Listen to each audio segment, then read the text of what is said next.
Kat here with Kentucky Reptile Zoo, and I have some exciting news to share with you. Earlier this summer, we had a baby boom! We had snakes hatched, snakes born, eggs laid, and I wanted to do a little overview video to tell you all about the different species that we had and how that process works when babies are born here at KRZ. Enjoy! So from the span of time from May 20th to July 4th of this year, we had 24 eggs hatch, 27 new eggs laid, and 107 baby snakes born via live birth, which makes for a grand total of 158 babies in 46 days. So let's take a look at them. Our baby boom first started with our Indian cobras, Naja Naja. These snakes are found primarily in India, but also Sri Lanka, Pakistan, and other parts of Southeast Asia. And these were eggs that were first laid on February 23rd was one clutch, and there was another clutch in early April. And then they started hatching, one on May 20th, and the other one started on June 10th. And so we got 18 total hatchlings from those. The eggs themselves take 2 to 3 months to hatch, so we are right in the right time frame. When eggs are laid here, we will remove them from the mother so that we can put them in a substrate that is the correct humidity and temperature. We use vermiculite as the substrate because it holds moisture really well. It's used in gardening. We check on the eggs daily to make sure that these conditions stay stable and right. And if there are any eggs that were not viable or just were duds, stopped development, we'll remove those if needed because we don't want to attract things like flies to them. We know the eggs will be getting close to hatching when they start to form dents in their shell. From there, the snakes will pip, or poke through the shell. They have a small tooth at the front of their mouth called the egg tooth, which can tear the egg open for this baby snake to push through. And with cobras, they are born able to hood. Sometimes it takes them a minute to get their balance. I really like this guy because you can also see his little heart beating there through his delicate baby scales. Which is very interesting. Once all of the snakes are out of their eggs, we'll put them together in a tank for a few days. This just gets them to water right away, cleans egg goop off of them, gets the vermiculite off, and we'll leave them in there as they start to shed. Once they do shed, we separate them into their individual enclosures to begin feeding them. This one you can see the hood pattern very well. These guys are also called spectacled cobras because they have big spots on the back of their hood and big spots on the front too, you can see there. And this helps to ward off predators, especially important for babies. This next clutch comes from one of our Pueblan milk snakes, Lampripeltis triangulum campbelli, who laid 11 eggs on June 7th. As many mother snakes do, she gathered her eggs into a pile, and as the mucus on the eggs dried, it caused them to adhere to each other. This can give a lot of benefits to the eggs. It makes it hard for a predator to single one out to eat. It prevents a singular egg from rolling away from the clutch, and it creates a larger mass, which makes for a more stable temperature for all the eggs. Now we have a clutch from a non-venomous species, our Midland rat snake, Pantherophis spaloides, who laid 12 eggs on June 13th. Here's the mother, after the eggs were removed. So when we move eggs to a vermiculite box, we're very careful to place them in the box in the same orientation that we found them when they were laid. Reptile eggs don't have to be rotated for temperature, and it's generally believed that changing their position once the embryo inside has settled to the bottom of the egg could cause it harm. So we put them all in a neat little row to pack the vermiculite around them. You can see rat snake eggs are kind of more oblong than the milk snake eggs. With the milk snake eggs, since they were adhered, we left them that way because trying to pull them apart could tear the egg shell. But since these had not adhered, we could separate them a little bit to pack more substrate around them.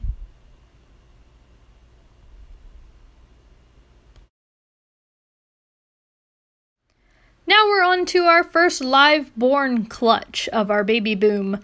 This is a hognose viper, Porthidium ophriomegus. Their mother had 17 babies on June 14th. For the most part, elapids, pythons, and colubrids are all egg-laying families of snakes, while vipers, pit vipers, and boas all have live birth. This, of course, comes with some exceptions and in-betweens. So, the act of laying eggs is called oviparity. The way that humans have children is by placental viviparity. We have a placenta that provides a connection between embryo and mother, and then we have live birth. Live-bearing snakes, though, undergo a process called ovoviviparity, meaning that the embryos in their body are actually in sacs that contain yolk, similar to egg-laying snakes. When live snakes are born, that sac breaks right away after it's birthed, and then the baby snake will take its first breath. This next clutch is just a party of one, but it is very special, and also very good at burrowing. This is the Madagascan speckled hognose snake, Leoheterodon jay, named for the naturalist Martin Jay. So this baby was one of a clutch of 3 eggs that were laid on March 22nd. Unfortunately, 2 of those eggs proved to not be viable, but this one did hatch on June 17th. And this baby is unique because, as you can probably see, especially in the photos, that it is albino. So being albino means that an animal is born lacking pigment. There are multiple types of pigment in living things that give it the unique color combination that it has. Albino animals are amelanistic, lacking the pigment melanin, which would give it a darker color. Without this dark melanin pigment, most albino animals present as a white, yellowish, or pinkish pale color, and their eyes are red. This is really interesting for this individual because both of its parents are normal color.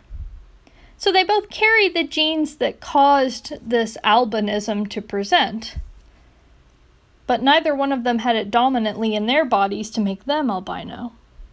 So it came to us as a surprise.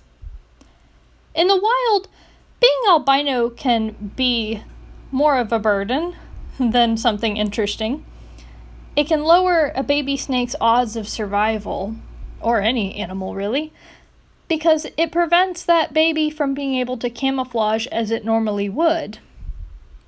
At the time of this video, we think this may be the only documented occurrence of an albino Madagascan speckled hognose snake in captivity. So far, of the few children that these 2 parents have had, this is the only one of their offspring that has turned out albino.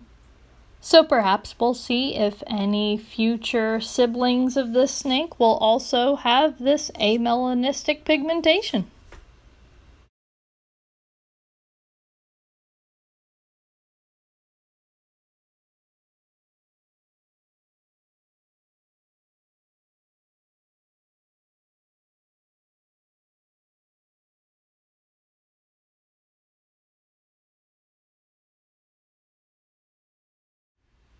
This next clutch of babies are Jiraca, which is a species of lancehead viper, and the scientific name is Bothrops jiraca.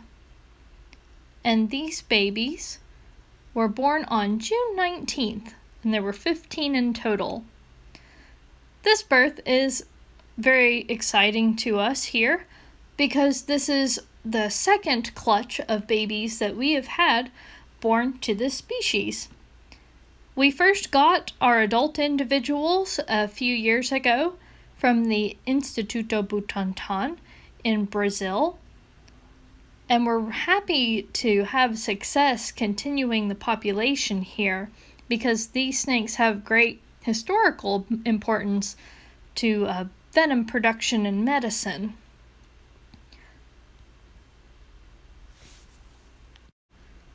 Jararaca are the species whose venom led to the development of the first ACE inhibitors.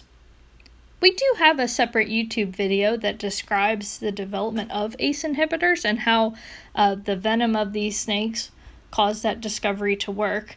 I'll provide a link to that video in the description below. So that's the first half of our baby boom.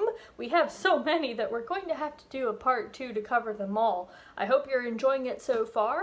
Please like and subscribe our channel to see more reptile related goodness, and stay tuned for more babies! Bye!